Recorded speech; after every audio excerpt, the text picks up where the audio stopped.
प्रभात, आज मैं जो संघ के ऊपर आरोप लगता है कि संघ ने स्वतंत्रता आंदोलन में योगदान नहीं दिया, और विकिपीडिया पर तो मैंने ऐसी टिप्पणी भी पढ़ी कि संघ ने जो है वो अंग्रेज़ों का सहयोग किया स्वतंत्रता आंदोलन में, और 1942 की जो है वो भारत छोड़ो आंदोलन में। तो मैं इसकी सच्चाई वो आप सबके सामने रखूँगा, ये सच्चाई क्या है और कैसे ये इतना नितांत झूठ जो है वो आरोप संघ के ऊपर जो है वो लगाया जाता है। तो ये हम आपके सामने रखेंगे। ये पुस्तक जो मैंने लिखी है, और इस पुस्तक में मैं आज आपको दो प्रश्न पढ़ के इसको दो तीन प्रश्न मैं आपको पढ़ के सुनाऊंगा।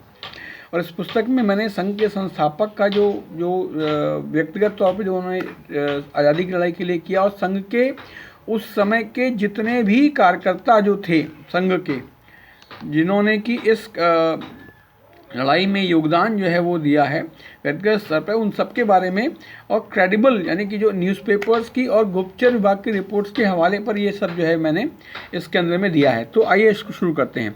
तो मध्य प्रांत के गुप्तचर विभाग की पाक्षिक रिपोर्ट है मई की पूर्वाध 1929 की, क्योंकि 1925 में संघ शुरू हुआ। 1925 में सबने जो है वो संघ को एक उपहास की दृष्टि से देखा कि ये डॉक्टर जो है वो डॉक्टर बच्चों के साथ अपना समय व्यतीत कर रहा है और ये क्या करेगा। किंतु 1928-29 में जब संघ का प्रसार संघ का शुरू हो गया, और संघ की जो है मध्य प्रांत में और महाराष्ट्र के में और आपका नागपुर और बरार तय क्षेत्र में जब संघ की शाखाएँ लगनी शुरू हो गई, और संघ की शाखाओं की जो गतिविधियाँ थी उसको देख करके तब ब्रिटिश जो एजेंसी से उनके कान खड़े हुए।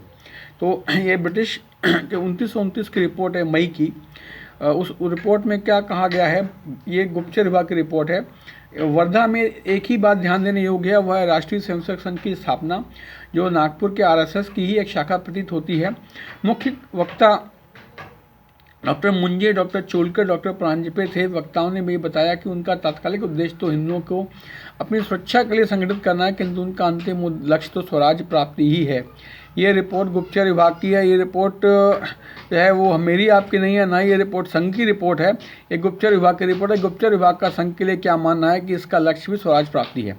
1931 में केंद्र सरकार ने सैन्य आधार पर संघ में दिए गए सैन्य प्रशासन की खोज खबर लेनी शुरू की। अंततः साम्राज्यवादी प्रशासन ने इसके संबंध में अपनी राय इस प्रकार व्यक्त की। नागपुर की एकमात्र चिंताजनक बात राष्ट्रीय स्वयंसेवक संघ की उपस्थिति है। नागपुर की एकमात्र चिंताजनक बात राष्ट्रीय स्वयंसेवक की उपस्थिति है। इसके नेता निश्चित तौर पर सरकार विरोधी आंदोलन से जुड़े हुए हैं, अतः इस आंदोलन पर सतर्कता से ध्यान रखने की जरूरत है।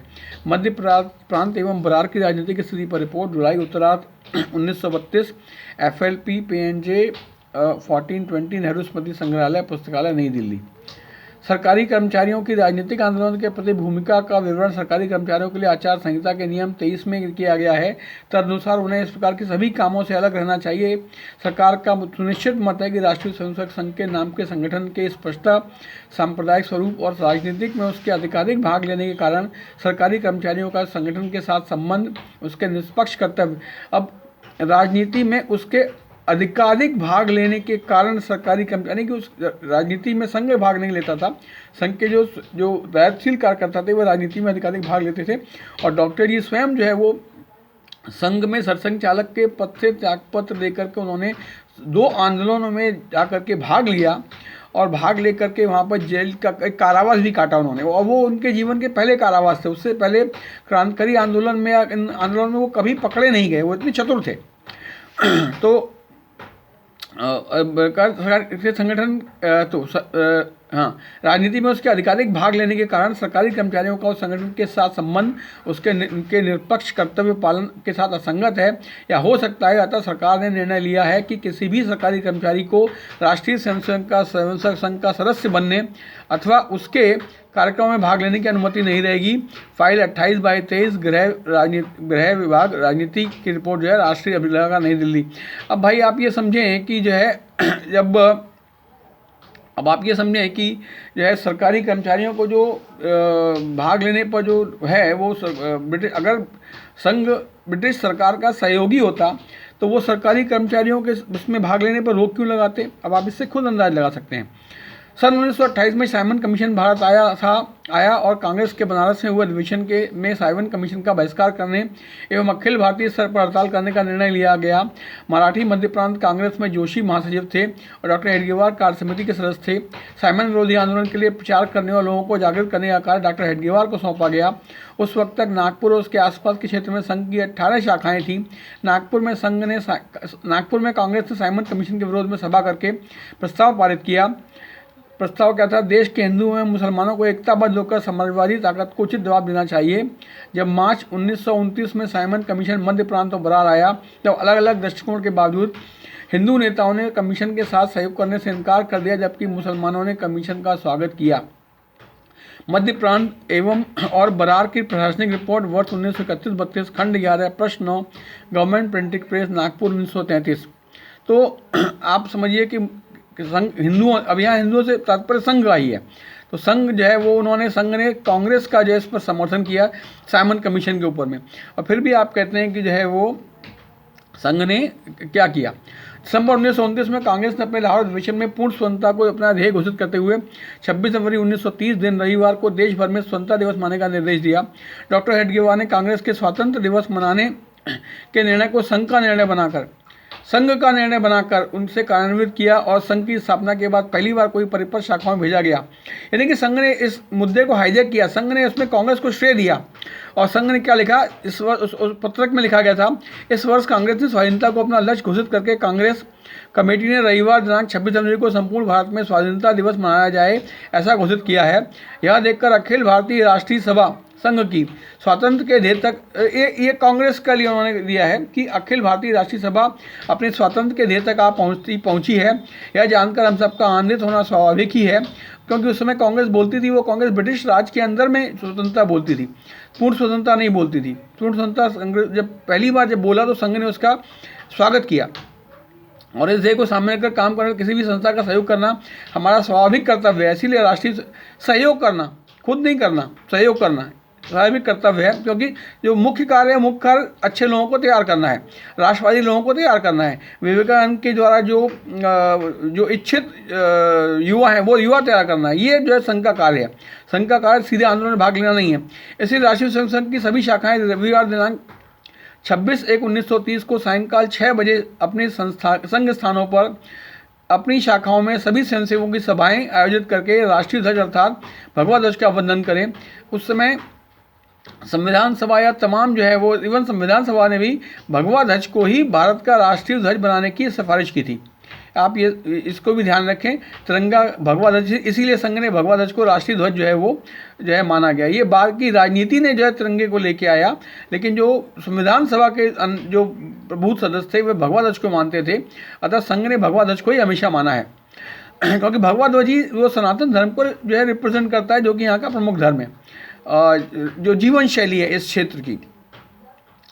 और भाषण के रूप में सभी को स्वतंत्रता का सही अर्थ और सही ध्येय प्रत्येक को सबके सामने किस प्रकार रखना चाहिए, प्रत्येक को सबके सामने किस प्रकार रखना, यानी कि जो संघ के लोग जाकर के स्वतंत्रता का प्रचार करें, यह व्याख्या से स्पष्ट करें। तथा कांग्रेस ने स्वतंत्र ध्येय को स्वीकार किया है, इसलिए कांग्रेस का अभिनंदन करें। इस कार्यक्रम की रिपोर्ट हमारे पास भेजें, कांग्रेस का अभिनंदन करें। ये भी देखिए उन्होंने कहा संघ ने कभी अछूत कांग्रेस को नहीं किया। ये कांग्रेस की जो है वो जो ब्रिटिश परस्त जो नीतियाँ हैं उसने जो है वो संघ को, और ब्रिटिश तो चाहते ही नहीं थे, अब इससे सिद्ध होता है। ये हरिजन यात्रा से पूर्व इसकी तैयारी के लिए नागपुर में 5 नवंबर 1933 को महात्मा गांधी की सभा हुई। इस यात्रा के लिए 5 लोगों की स्वागत समिति बनाई गई, जिसमें संघ के केंद्रीय पदाधिकारी मार्तंड राव जोग, जो कि संघ में सर सेनापति थे, इन पर संघ के स्वयंसेवकों को शस्त्र और शारीरिक प्रशिक्षण का जिम्मेदारी थी। उन्हें स्वागत समिति के सदस्य के नाते सभा के प्रचार और सभा में अनुशासन बनाए रखने की जिम्मेदारी दी, यानी कि भैया जो पब्लिक जुड़ाने का काम है और उसको हैंडल करने का काम वो संघ को ही दे पाया, कांग्रेस के बलबूते की बात नहीं थी ये। स्वागत समिति के सदस्य के नाते उन्हें नागपुर सभा को सफल बनाने के लिए स्वयं के स्वयंसेवकों ने बैंड पर राष्ट्रीय धुन बजाई और उन्हें सलामी दी। जो के अतिरिक्त संघ के दूसरे प्रमुख कार्यकर्ता महाराष्ट्र पत्र के संपादक ओगले ने गांधी जी का माल्यार्पण किया। कानपुर की सभा संख्या और अनुशासन की दृष्टि से बहुत ही सफल रही। मध्य प्रांत में जहाँ जहाँ संघ का प्रभाव क्षेत्र था वहाँ गांधी जी की यात्रा को संघ के स्वयंसेवकों का बहुत सहयोग मिला था। उदाहरणार्थ मध्य प्रांत में गोंदिया नामक स्थान पर यात्रा के पहुँचने पर संघ के स्वयंसेवकों ने संघ के बैंड की धुन पर संघ की धुनें बजाकर गांधी जी को सलामी दी थी। हितवाद 16 नवंबर 1934 पृष्ठ संख्या 3। हितवाद उस समय का बहुत प्रमुख न्यूज़पेपर था। तो संघ ने जो है वो जहाँ जहाँ संघ की सभाएं थी वहाँ गांधी जी की यात्रा सफल हुई थी।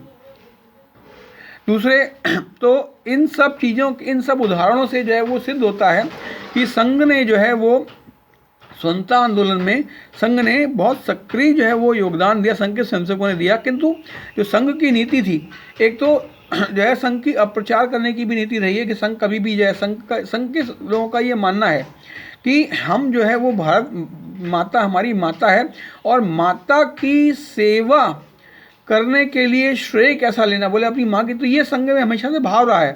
हम जो है वो गाना हम एक गीत दोहराते थे जिसमें गीत का भाव ये था कि जो है वो हम भारत माता की जो है सेवा के लिए हम अपने आप को नींव के पत्थरों, कोई माला और हार नहीं पहनेंगे और नींव के पत्थरों की तरह अपने आप को खपाएंगे।